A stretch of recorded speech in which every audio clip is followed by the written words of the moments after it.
صرف پیسہ ہی رزق نہیں بلکہ عقل، ادب، چہرہ، اولاد اور علم بھی رزق ہے، اور اس سے بڑی بات کہ بہترین دوست بھی رزق میں شامل ہیں۔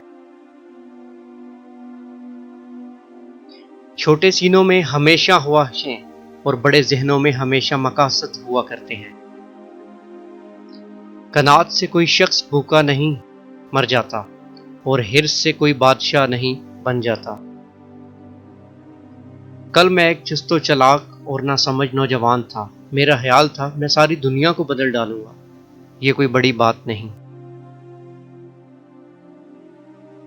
آج میں ایک تھکا ہوا سمجھدار بوڑھا ہوں۔ میرا خیال ہے میں خود کو بدل ڈالوں، یہ بھی بڑی بات ہے۔ آپ اپنی منزل پر کبھی نہیں پہنچ پائیں گے اگر آپ رستے میں بھونکنے والے ہر کتے کو پتھر ماریں گے۔ اگر تم میں سے ایک تارا گم ہو گیا تو کیا ہوا؟ آسمان پورا تاروں سے بھرا ہوا ہے۔ اگر ان میں سے بھی کوئی تارا تیری قسمت میں نہیں تو کون جانتا ہے، شاید چاند تیرا نصیب ہو۔ بڑی منزلوں کے مسافر چھوٹا دل نہیں رکھتے۔ کامیابی حاصل کرنے کے لیے آپ کو تنہا ہی آگے بڑھنا پڑتا ہے۔ لوگ ساتھ تب آتے ہیں جب آپ کامیاب ہو جاتے ہیں۔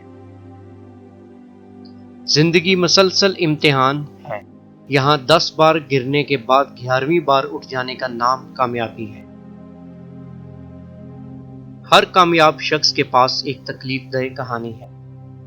ہر تکلیف دہ کہانی کا انجام کامیابی ہوتی ہے۔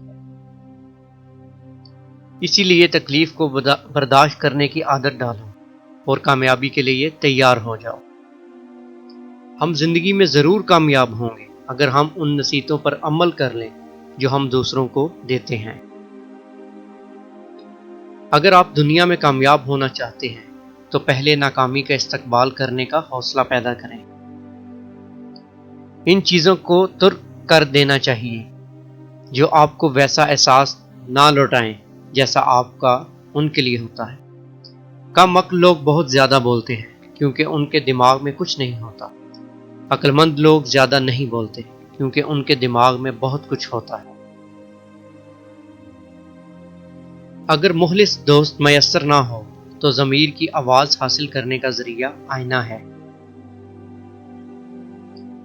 اگر کوئی برائی یا مصیبت پہنچے تو اپنی غلطی کے بارے میں سوچنا اہم ہے۔ انسان کا دل اور نظر قابو میں نہ ہو تو وسوسے پیدا ہوتے ہیں۔ جو آدمی اپنوں کو حقیر سمجھتا ہے دشمن اسے کچل دیتے ہیں۔ جب کامیابی قریب آتی ہے تو انسان میں 2 چیزیں ظاہر ہونا شروع ہو جاتی ہیں۔ اول، وہ شخص باعمل بننا شروع ہو جاتا ہے۔ دوم، اس کا دل تقویٰ سے آشنا ہونا شروع ہو جاتا ہے۔